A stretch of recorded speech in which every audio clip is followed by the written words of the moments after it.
Hello and welcome to Levi's Arts tutorial of space. This tutorial is on how to make planets. We'll be using regular white lined paper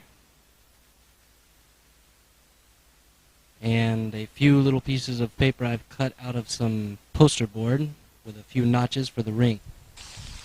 Okay, let's get started. I'm going to start with a little bit of red and naturally a little bit of black, my two favorite color combinations.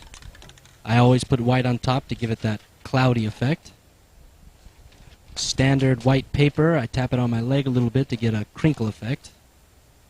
And if you notice, when I put it down, I move it a little bit up and a little bit to the side to give it a more of a 3D texture on the planet itself.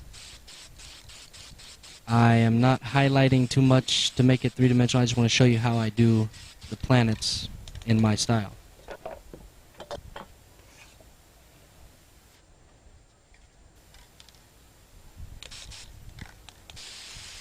And now, as you can see, I use 2 cans of black. That's to put a good amount of paint down to keep the black wet for a while, especially when you're doing rings.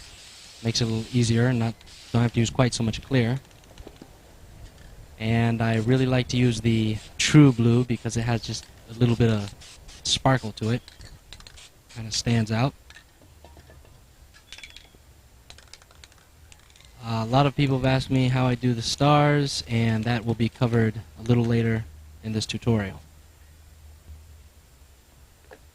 Now, if you notice, I like to put the blue a little bit on the black down at the bottom of the planet, so it kind of sets the blue off out in the background and kind of brings the planet a little bit forward.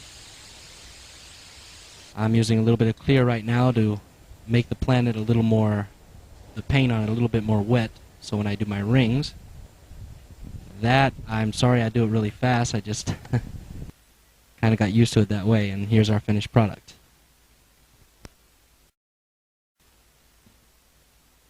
Okay, now we are moving on to our star tutorial.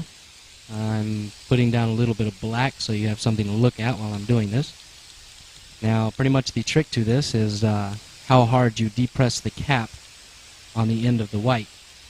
The easier you push it, the larger your stars are going to be, and the harder you push it down, you can get a little bit more of a finer mist. I have found that in order to kind of trick the can into doing it the way you want, if you push it down and at the same time a little bit back, you can control how hard you push it down a little easier.